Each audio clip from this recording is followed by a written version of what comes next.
Welcome to another edition of the Open Governance Initiative, the OGI. On this program, we talk about the National Development Plan 2018-2021, and of course, taking stock of the programs and plans undertaken by the different ministries in consolidating the gains as registered in this plan. My name is Fatueli Kamiloshi, your host for this program. And today on the show, our guest is the Permanent Secretary at the Ministry of Tourism and Culture. The Permanent Secretary is accompanied by 3 Order Director Generals from 3 different institutions working directly with the same ministry. The first Director General to accompany the Permanent Secretary, who is Kodo El Jabang, is going to be the Director General from the Gambia Tourism Board, Mr. Abubakar S. Kamara. Following that will be the Director General of the National Center for Arts and Culture, Mr. Hassum Sise, and then the Director General of the Gambia Tourism and Hospitality Institute, Mr. Daouda Nyang. Altogether, the guests will help us expand the conversation right here on the OGI. Don't forget we're streaming live on our social media platforms. And as well, keep following just so you are keeping track of what exactly is happening on this program as well. When we come back from this break, the program begins proper. Stay with us.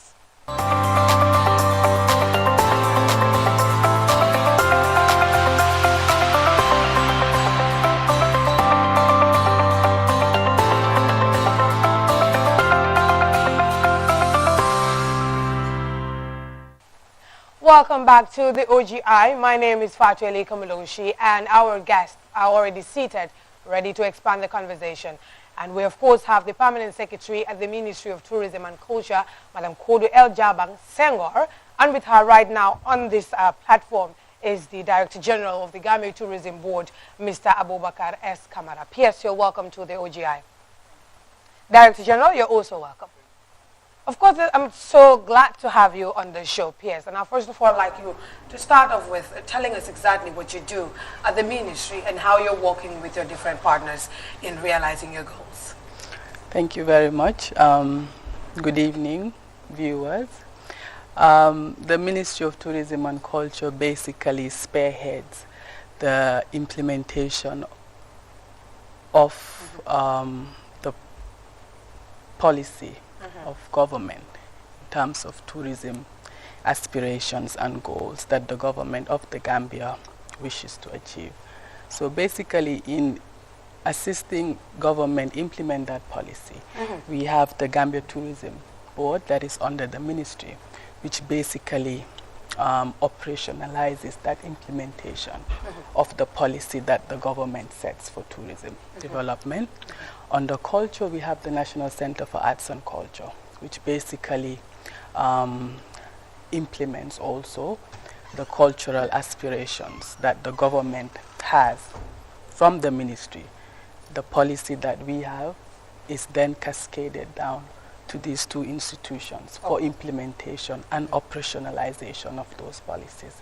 We have the Gambia Tourism and Hospitality Institute, which is also a very important institution under us, because it basically ensures that the personnel that are employed within the tourism sector are very well capacitized in terms of training, in terms of exposure, in terms of being very much ready to compete internationally as far as the tourism sector human resource development component is concerned. And how's your coordination with all these different departments going? It's excellent. I mean, we have very much committed Director Generals who also have very committed staff under them, who are very much aware of what the national development aspirations are. And we, as often as possible, meet at the ministry level to ensure that the national development plan strategies and work plans that we set out for these institutions are actually on track in terms of achievement.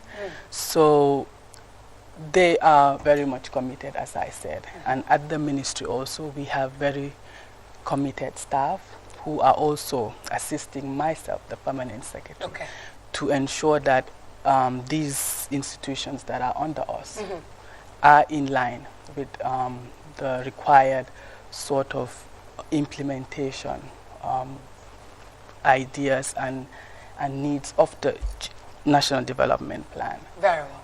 Now, talking about the National Development Plan, it has quite ambitious goals for this ministry, to be specific. Yeah. And one of them is to increase tourist arrivals from about 155,000 in 2016 to over 300,000 in 2020. Tell us, has that been met? We were on track in meeting this, and I think that was very much reflected in the annual progress report. How has it been reflected in the annual report? You would see that the first progress report that was registered by the Ministry of Finance clearly indicated that we were on track in terms of implementation of the National Development Plan aspirations. But unfortunately, when COVID hit, COVID-19 had actually brought the sector to a standstill. And in terms of arrivals, we were expecting to at least register over 100,000 arrivals for 2020. 100,000? Over 100,000, close to 130,000. So, Director, let me just come to you and just kind of tell us briefly, what is our biggest selling product in this industry in the Gambia here? Well, thank you very much for that very important question. Our biggest selling product is the people of the Gambia. I mean, if you look at our selling point is Smiling Coast of the Gambia. That translates to the people, our culture. I mean, that is one of the greatest selling products. However, we do have a lot of people that are coming for sun, sea, and sand, which is leisure tourism. Has it been enough to attract more tourists over the years? Certainly, especially the cultural part. But however, we are still working on ways and means of coming in with other products in terms of our nature parks, our historic and cultural heritage sites. These are things that will enhance the product. You know, that being said, aside the sun, land, sea, and the obvious, you know, the aim is to decentralize, really, tourism product across all regions, like you mentioned, including the rural areas especially. Now, most of the touristic sites, especially in these areas, the UNESCO inscribed, are currently not in the best shape. Let me just shift to you, PS, to talk to us about the restoration process. How is that going and the empowerment of these communities, because they are the custodians of their tradition and culture as well? That's right. I think what the NDP has done with the coming of this new government is to really give culture that prominence and importance. The cultural sector has for a very long time been neglected, and it has not had that much funding in terms of what it requires to actually perform effectively, efficiently, as we may put it. So what His Excellency President Adam Barrow's government did was to ensure that the budgetary support that was given to the ministry to transfer it to the National Center for Arts and Culture was increased to a point that the National Center for Arts and Culture now, aside of the subvention that they had usually been receiving in the past, on an annual basis will have a development budget that they would use to ensure that they operate these heritage sites. Very well. And of course, NCAC will join us shortly to further dilate on this as well and just tell us what they think of the steps taken so far. But last time I discussed with another PS about the issue of packaging our tourism product in terms of meeting just worldwide standards. Where are we in terms of packaging? I think, to be quite honest, we have done a lot with the little we have, because packaging, as you are referring to, requires a lot of financial resources.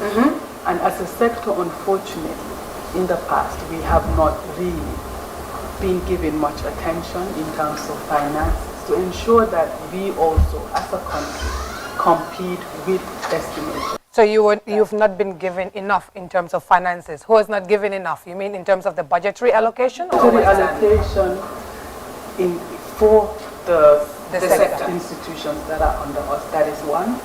And secondly, marketing. Marketing a destination is not. So tourism is supposed to generate much needed income. Is that not happening for this case? Or you were trying to explain that if the resources are not invested enough, you cannot generate the much needed income? There's a limit to what you generate as a sector.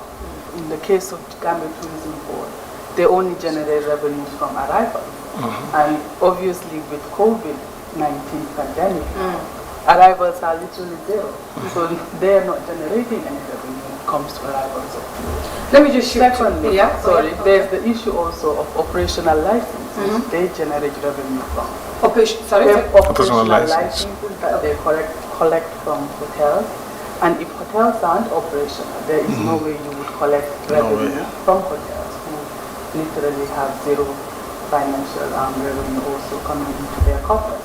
So yes, it is both in terms of investment in marketing and packaging the destination. It requires a lot of resources.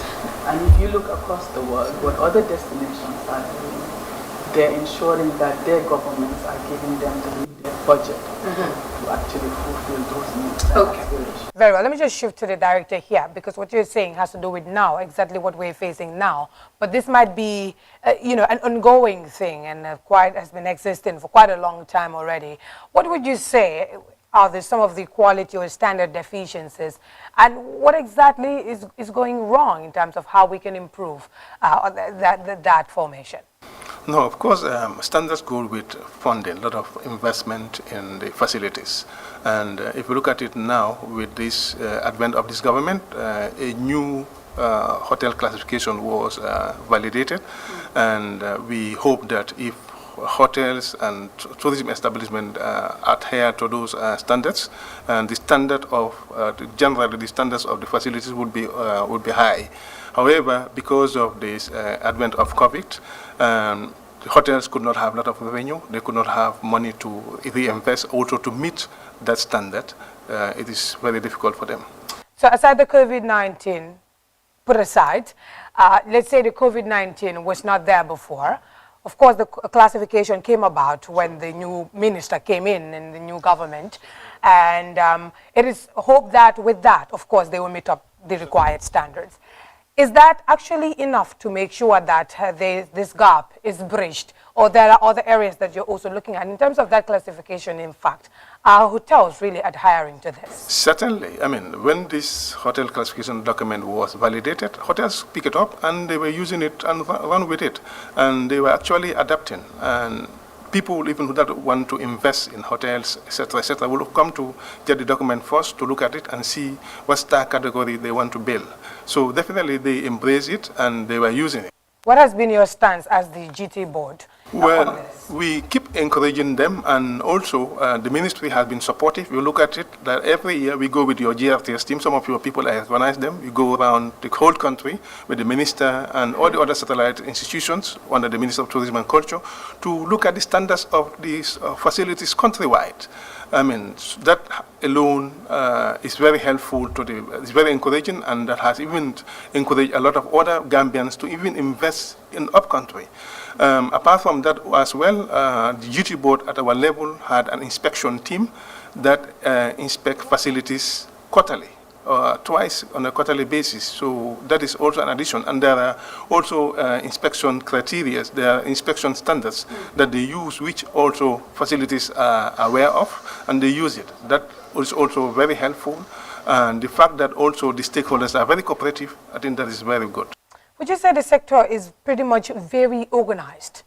Sure. In the way it's coordinating its activities and packaging its product to attract more tourists, diverse tourists from different countries, and of course different backgrounds, whether they're Muslim, culturally.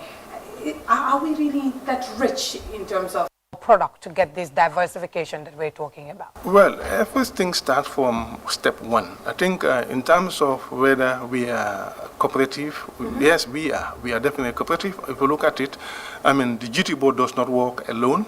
It works with other stakeholders like the Hotel Association, the Tourism and Travel Association of the Gambia. We also have the Grand Operators Association. Under the informal sector as well, also we work with them, the craft market vendors, there is a federation. You have the Tourist Taxi Drivers Federation. We all come together and decide what we want to do, and we try to make sure that we meet those objectives that we want to achieve. Pierce, the Gambia is small, really, but why can't we compete with the likes of Maldives?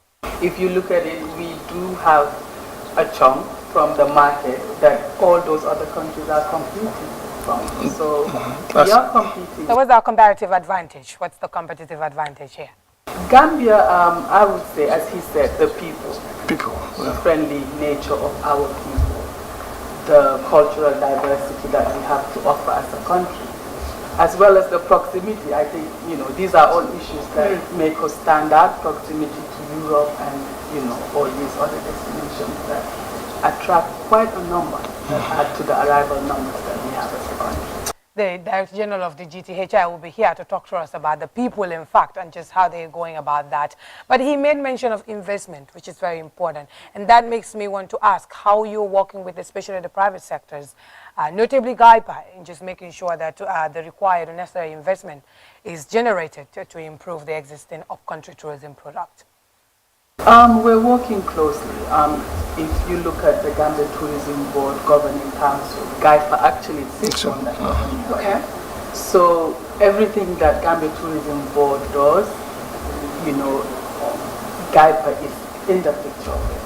So we do cooperate with them. We have also created a conducive environment for the investments. The NDP clearly states out this as a strategy, and I think this government also is working tirelessly to ensure that investors continue to have confidence in Gambia and to ensure that whatever they invest will yield benefits for them.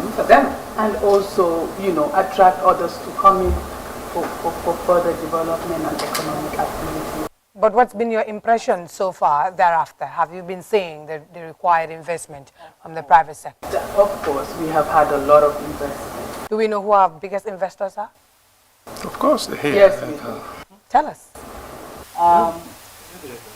Go ahead. You have the Tamala Group. Okay. Tamala Group, which have about more than 3 hotels. They have Kalimba, they have Balafong, they have the Jalibas. They're even about to invest on Cook's Club Hotel, but because of COVID, it could not materialize.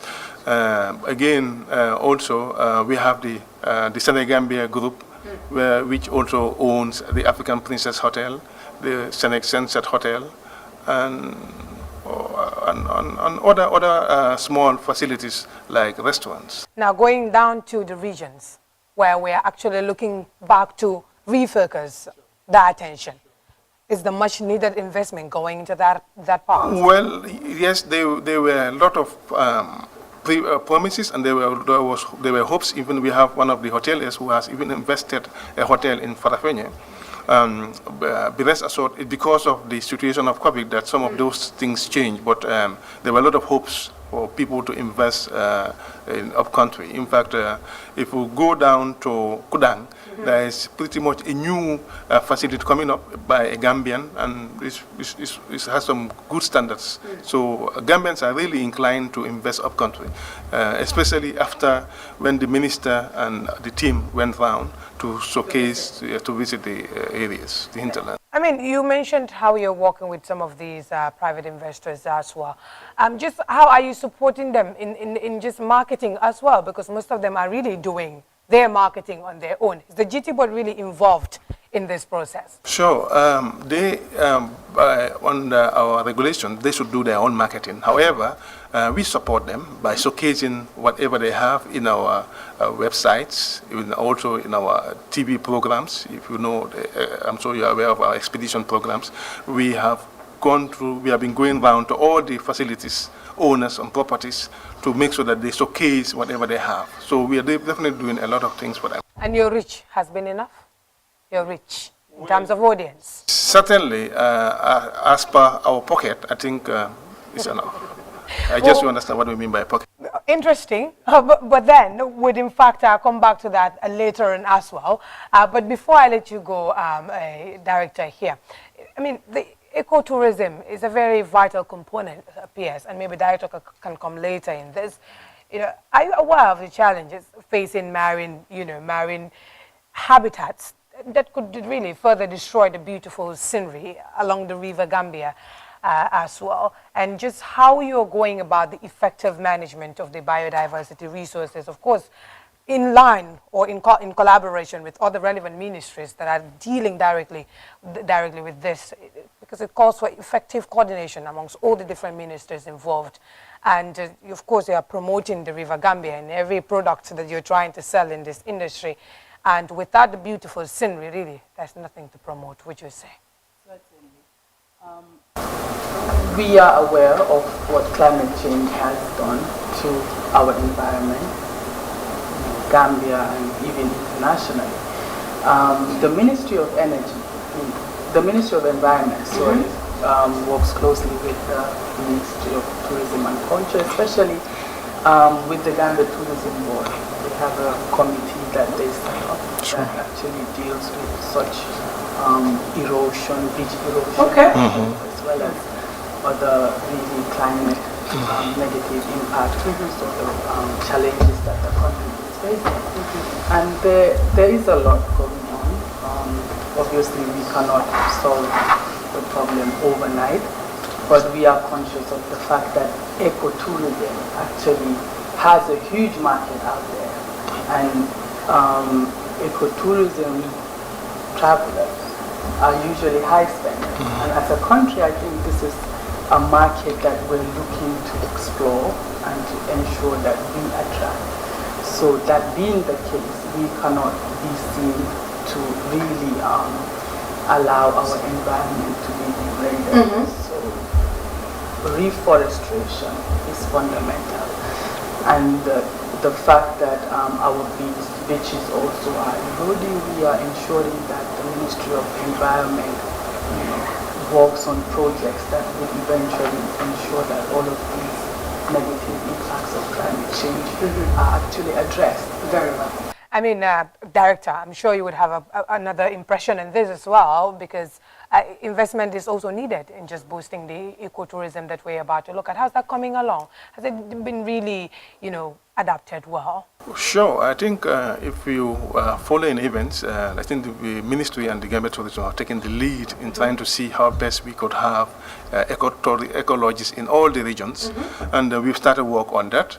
And that has also motivated us to even do centralized tourism by making sure that tourism reaches every doorstep of every Gambian. Has it reached every doorstep? Well, we are trying. As we speak now, we have a tourism representative in all the regions. We've deployed staff to go and help people in the community to see how best they can develop ecotourism, how they can develop cultural tourism, how can they develop nature-based tourism, and together with all the other technical departments. And I think the governors have also embraced that, and they have put them as part of their technical committees within their regions, and they're working very well.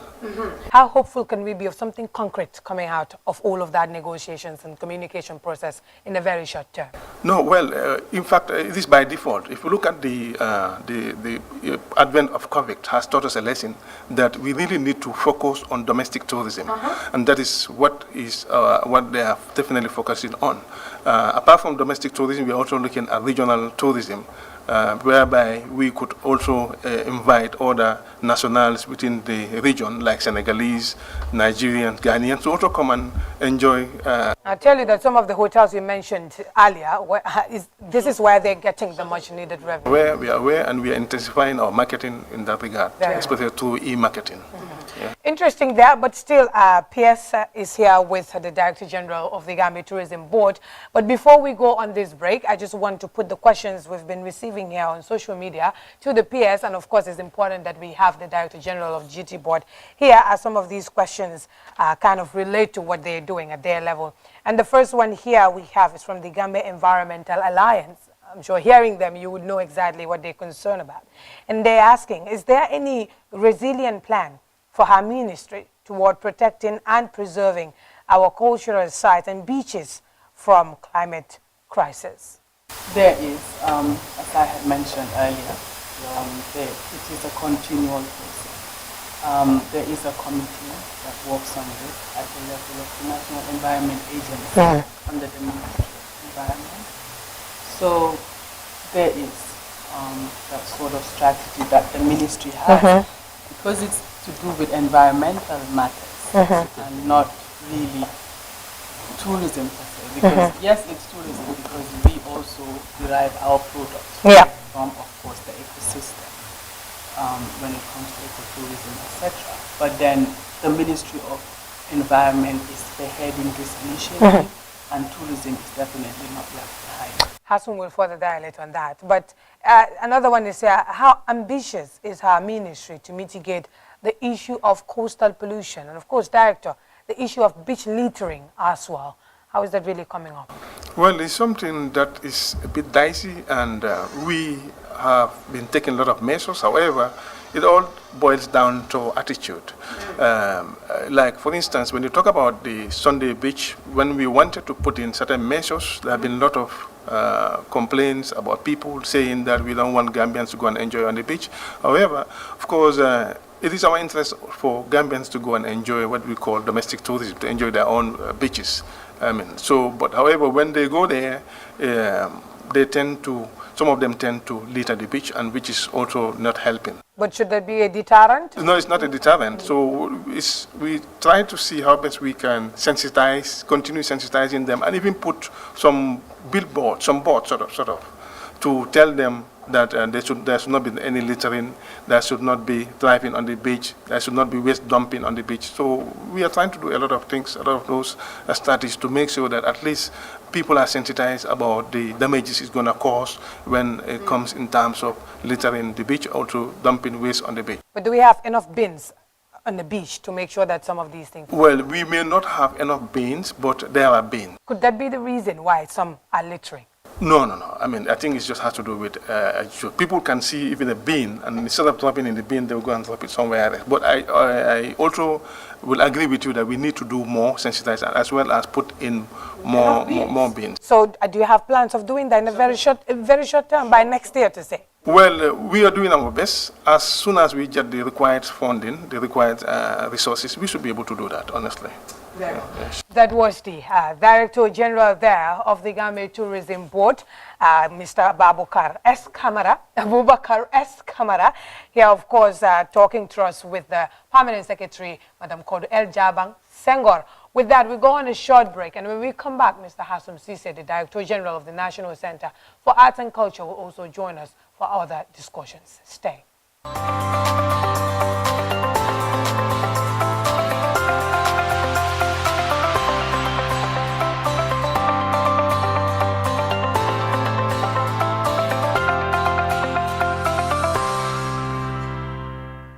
Welcome back to the OGI. My name is Fatu Eli Kamaloshi, and today we are having the Ministry of Tourism and Culture, and the Permanent Secretary, Madam Kodo, is already here with us, previously joined by the Director General of GT Board, and now joined by the Director General of the National Center for Arts and Culture, Mr. Hassan Sise. Hassan, you're welcome to the OGI.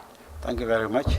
Very well. You know, before we went on the break, we were talking about the facelift that is much needed for the restoration of our heritage sites, especially even those UNESCO inscribed. And the PS has highlighted that, you know, improvement has been done in terms of the allocation of resources. To be precise, the budget has been upscaled.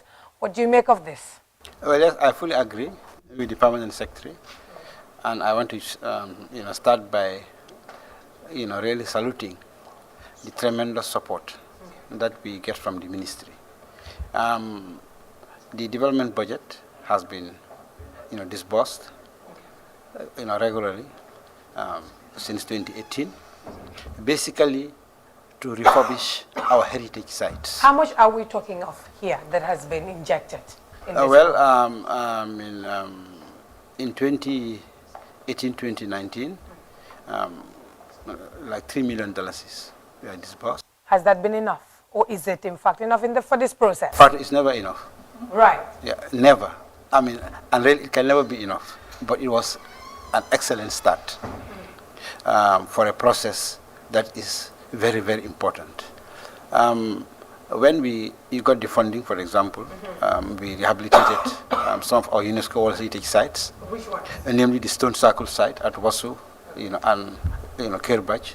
You have hundreds of Stone Circle sites, across the country. But for ease of, we just wanted to be wise with resources, so we just concentrate on Wasu and on Kerbach. I was going to ask, what about the islands and the museums we have on them? Well, I'm coming to that. Okay. What we did was we refurbished the museum at Kerbach, to add value to the site.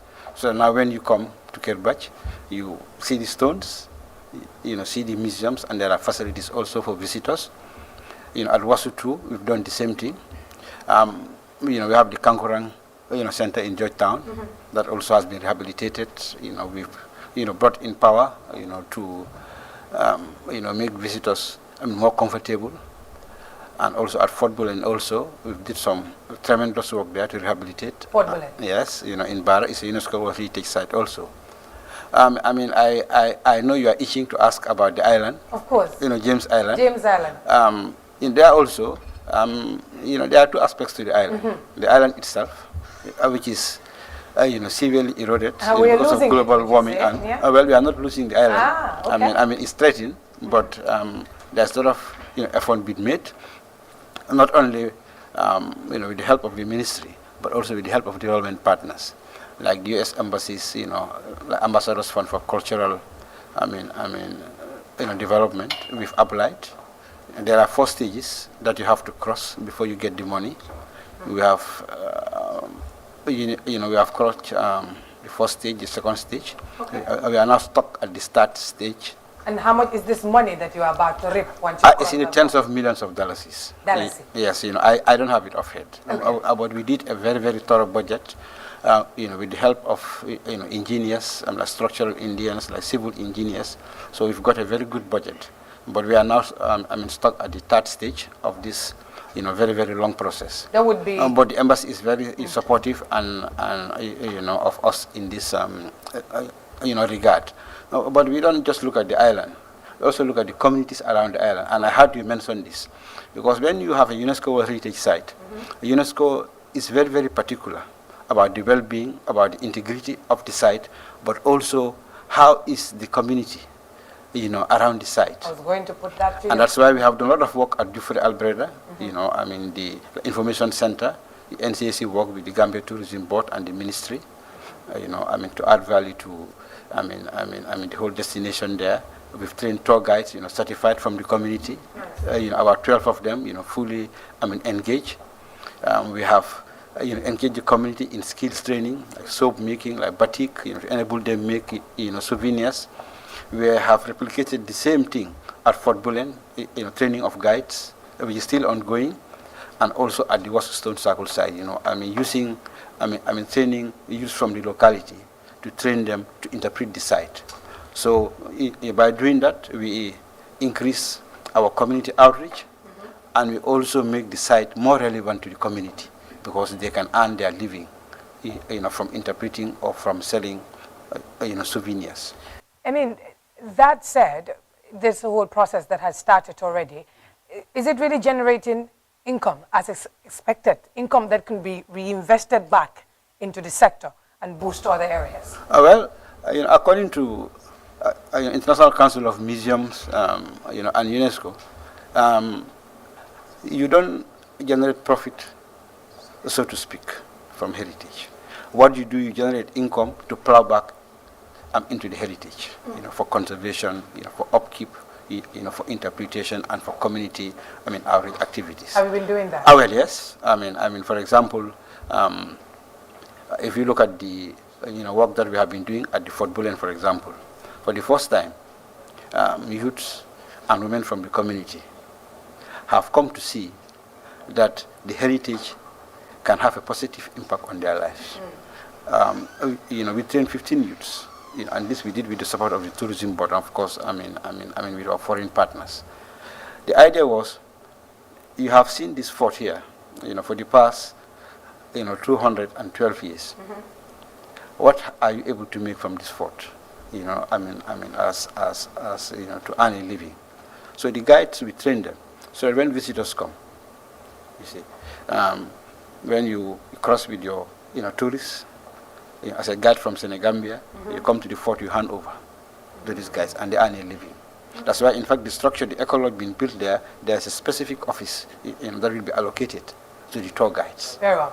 Yes, let me just shift back to you. Very interesting points there by Hassan. But talk to us about, I will come back to you, about the private museums and how the development of regulatory framework, right, for private museums is going about, which is expected to ensure that arts and culture, collections comply with the regulatory guidelines. If I repeat that, I wanted the PS permission to answer that question. Yes, because I was directing it to her because this is also, incorporated in the NDP, and it's important that the PS is well, she asked me to work on that, and I have some latest information. Okay, maybe you can then, when you can well, yes. Back, yes. The issue of private museums, and galleries is very, very important. It's in the NCAC Act.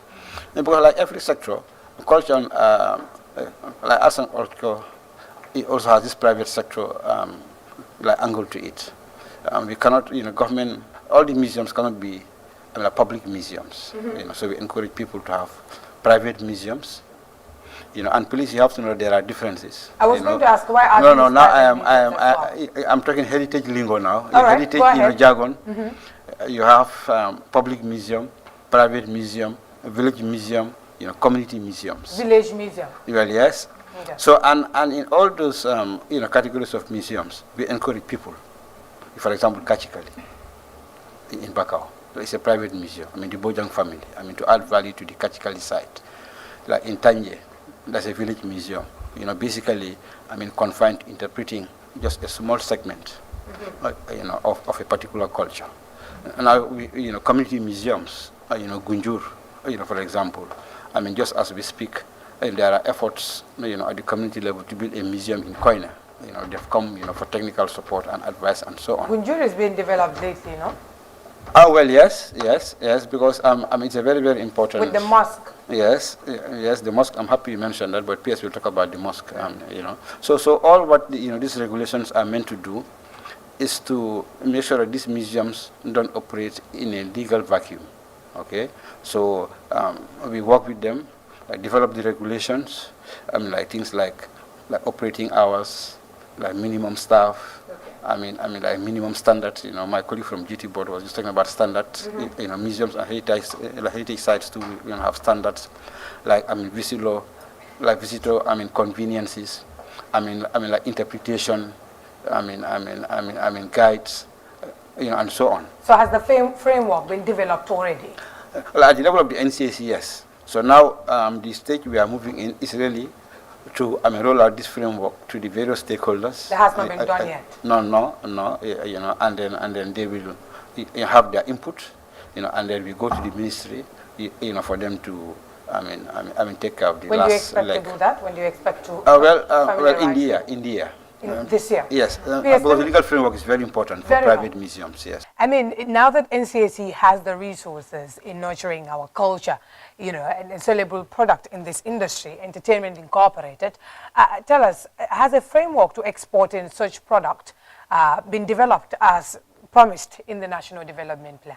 Well, yes, our artists are, exporting. They're exporting, services, yes. Is the copyright law, in fact, effective? Because it's important collecting royalties. It's very effective. In fact, one, good thing that the increment in the budgetary allocation has enabled us to do is to operationalize the Copyright Office. Because the Copyright Act was there, but there was no money to establish the office. Now we have done that. For the past, 2.5 years, it's operating, they are registering works. The Collecting Society of the Gambia, which is to collect royalties, have just gone to Congress. You are aware of that. And in fact, in the coming weeks, we want to take them to the ministry to pay a courtesy call. And also now to appeal to government to give them seed money so that they will start collecting money from radio stations and broadcasters like you to pay the artists for the songs that you have been playing for the past 60 years of radio broadcasting in the Gambia without paying a single royalty.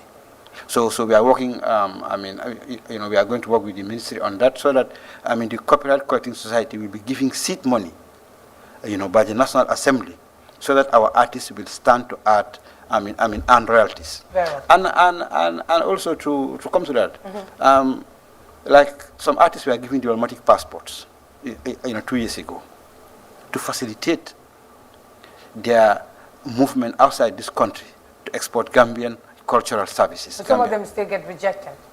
Well, this visa conundrum, Fatu, you know it more than I do. I mean, it's a conundrum. This visa issue is a conundrum, inside a puzzle. Interesting. But Hassan, it's been great having you talk to us. And at this point, we'll of course invite the Director General of the Gambia Tourism and Hospitality Institute, Mr. Nyang, to also join us here and talk to us about some very interesting things happening at that institution. Rather, and Mr. Nyang, you are also welcome. Thank you for having me, Fatu, here. Very well. I mean, the outlook for tourism by 2020, going by the NDP, seems to be an expectation of doubling figures, right, from 2016. From GDP, expectation double almost. Tourist arrivals doubles from 2016. That's the expectation. Employment, foreign exchange, in all of these areas. And it cannot go really without the much needed, standards requirement that we've been talking about from the beginning. And the GTHI is at a crucial, point in making sure that that in fact is attainable. And I know that the NDP is quite, conscious about the development of this particular institution to make sure that we're able to meet the required standards. Tell us, how is that coming along as the DG? Yeah, thank you, Fatu. I think that he's coming along very well. Because our targets for the NDP was to improve the quality service delivery, as well as expand tourism to the rural area, to the regions. From 2018 to 20, we've trained 120 youths in Central River Region and LRR and NBR. And this is like a part of a process to actually cover all the regions. But when COVID hit, we were delayed a little bit. But the good news is from September, we're going to roll out other programs in URR and in West Coast region. And this is mainly focusing on tourism hospitality skills. But in addition to that, before we conduct any training, we do an assessment and to see where the gaps are, what is needed. So in addition to the hospitality skills, we're also rolling out programs on bakery in these respective regions as well. Interesting. And tell us, so far, how have you been able to gauge the improvement in terms of the human resources that you're producing from the institution? How is that coming along from 2016 onwards? Yeah, it has been coming along very well because, we do have our own research and consultants unit. We do our own surveys. We will also hear from the stakeholders, from tourists, and it's not perfect. Service is a work in progress all the time. We need to improve. Because it's a dynamic industry. What would be the areas that you need much improvement if they are supposed to? The areas we need more improvement is in the area of pastry and bakery. Simply because it's capital intensive, you need a lot of equipment. It's not just training people, but you really need to have the right equipment.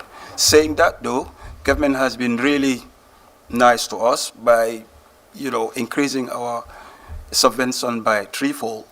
And this has actually allowed us to really go into the regions. And because of this increment in the subvention too, we used to train 200 on campus, but now we're training 400. And, Mr. Cisse talked about the development fund. For the past 3 years, we've been receiving that.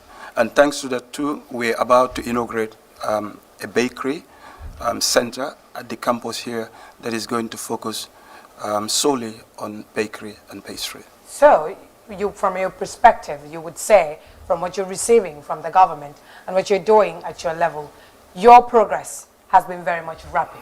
Indeed. But however, TVET is expensive.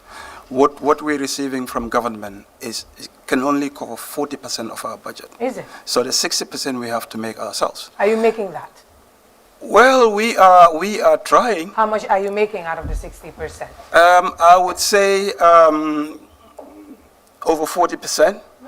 But you know, we need more investment into that. I think our peers has been talking about it, and if the finance minister is listening, please give us more money, you know, to train the youths of this country. And more interesting, what we're training is not just youths here. We're also training returnees that are coming from Europe, America, from the back ways, and this is another important aspect of our training. Is inclusive, and is also trying to reach out all the regions. Interesting. Yes, you mentioned that they're contributing about 40% to the 60% that is expected to come from them. Would you say so? I would say so. I mean, this is an institution that has, with so little time, in terms of the budgetary support that they've been giving, have been able to really innovate on looking at new ways of doing things in terms of training these youth that come to their campus.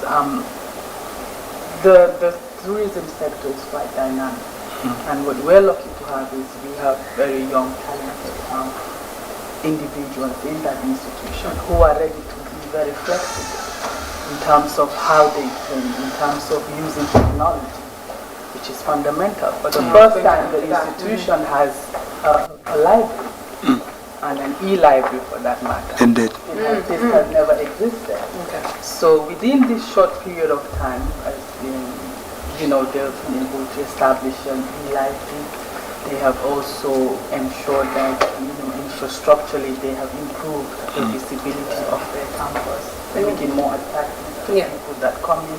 As he had also mentioned, they have also established a pastry and bread making sort of factory, I would call it. Yes. Center. Which is important as well. Which is very important. Yeah, but I'm glad that you mentioned technology, really, because it's also one of the areas that is needed to be improved in this sector, just so you're able to get the expected goal. And just tell us generally, with your work with all the other relevant departments, how much investment has really gone into that, in just intensifying your output using the technology? For the very first time, I think all the Director Generals here with us have recognized the importance of using e-platforms. And in the case of the National Center for Arts and Culture, for the first time also they have an e-marketing platform. For the first time also they have actually engaged and employed a marketing sort of officer who will be in charge of marketing these heritage sites that we have online and on the ground as well. And for GT Board, of course, they have been doing this in the past, but they have also refocused their sort of strategy as to ensuring that they use IT technology as much. Very well. And Director, I'm sure you're aware of the important role this plays in the sector. We are, and we're probably the only institution that can safely say that our programs were not affected with COVID, simply because our IT manager, and I will not do justice if I don't mention his name, Mr. Marong, he had the foresight. 4 years ago, he used to come to my office saying, we need an app, we need to have an e-learning platform. I'm like, what for? 80% of our delivery is practical. Why do you need an e-learning? But he has really proved us right, and he went on, and we supported him. He worked on the e-platform, and we now have our own GTHI app, which can be accessed through Play Store or Apple stores, and that has really helped, for us to meet the contact hours we needed to do. Like all our programs finish on time because we actually divided the classes in 2 groups, and part of the other delivery contact hours, it was actually done online.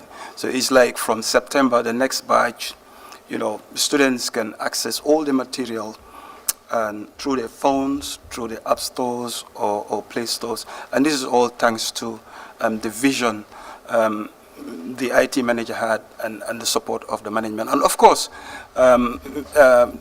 Cisse talked about the COVID fund.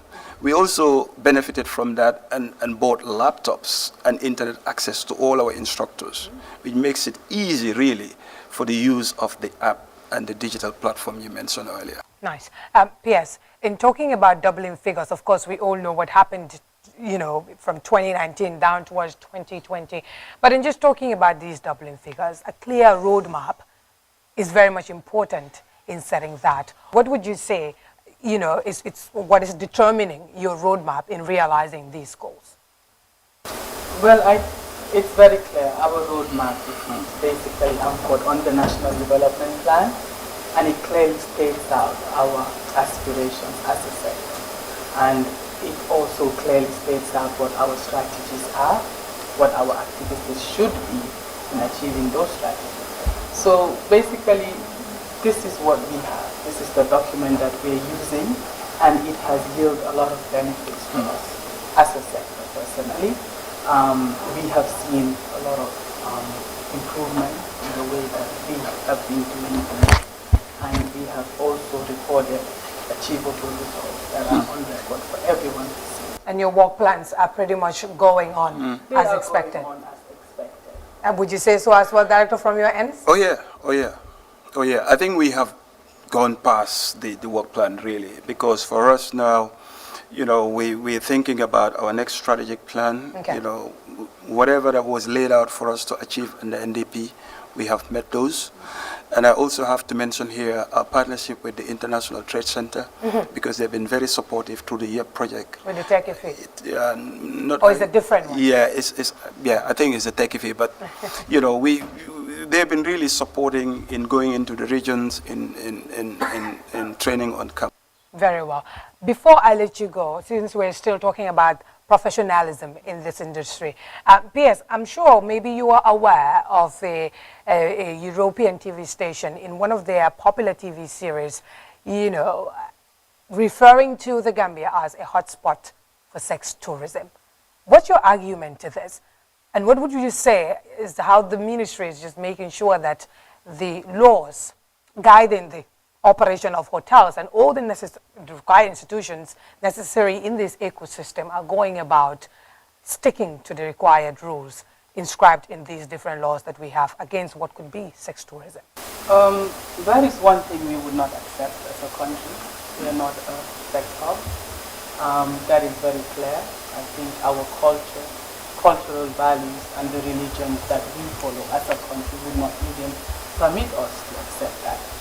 So we as a sector have ensured that we really bring culprits to book, and the GT board has been doing a lot in terms of ensuring that whoever is suspected to be on the beaches or anywhere within the vicinity of the PDA with children that are underage is actually cautioned and even taken to the nearest police station. So would you say it's really a thing in the country? Well, it's everywhere. Wherever there is tourism, be it Gambia, be it Europe, be it the Americas, you would expect such to happen. But what is most important is the ability of a government to ensure that it's not something that continues openly. And I would have to, of course, commend the Director General of Gambia Tourism Board for ensuring that the TSA, the TSU, the Tourism Security Unit on the PDA are consistent on patrol. And most importantly also, we have a 24-hour tribunal which actually ensures that whoever is caught, be it a traveler, a visitor, or a local, peddling these children, underage children within the PDA or within hotels that some of them take them, are actually tried and also convicted and taken to jail or fined. Very well.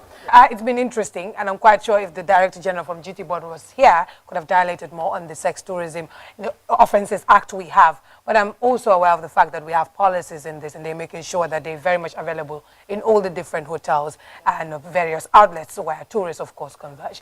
The most important thing now is just how we make sure that these laws are effective and very much robust in curbing some of these menaces. But P.S., I'm afraid we've run completely out of time. Just to let you give your final words in just 20 seconds, what we expect in the very short term, especially what could be the outcome of this year's tourist season. Thank you very much. I think I would close by thanking His Excellency the President for the support he continues to give the tourism sector and the confidence he also gives us in delivering as required by the NDP. I would also take this opportunity to thank the Honorable Minister, Honorable Ahmad Nkeba, for his indefatigable leadership role that he continues to steer the affairs of this industry with us behind him. Fatu, I think we are still uncertain as to how the outlook of this coming season would be. But nonetheless, we have to be on the guard. We have to be as ready as if it's normal, although it's an abnormal situation we find ourselves in. Most importantly, I think what I would urge Gambians or even non-Gambians living in this country is to vaccinate, to get vaccinated. This is fundamental, especially for us as tourism players. We need to get people vaccinated so that the confidence is built for the destination, so that foreigners could also have confidence in visiting our destination. That is very fundamental. Secondly, the issue of domestic tourism. I think we have mentioned it. Most countries that came out of this pandemic and made instant revenues were those countries that actually domesticated their tourism products. So they were very much quick to open up within their countries, and people started traveling, and the sites came back to normal, accommodations were built, so the revenue was generated. So as a country, we have also learned that we have to make sure that we invest in the infrastructure of country to build on this NDP target of domesticating tourism, Very as well well. as creating opportunities for those communities that are out country. But we can be hopeful for the coming years. We would be hopeful, but as I had mentioned earlier, I think generally it's agreed that nothing would come back to normal until anytime, say 2023. But with that, we still have to manage, people have to continue to survive, and work has to go on. Very well. Indeed, work has to go on, and it's very much interesting to know that you're really doing what you can to meet the NDP targets as well. But PS would like to thank you and all the other directors that joined us today on this show for being a part of us today. This was all we had time for on this edition of the Open Governance Initiative. My name is Fatu Ali Kamaloshi, and we were looking at the Ministry of Tourism and Culture on today's edition. Till we come your way again next week with another ministry, enjoy the rest of our programs.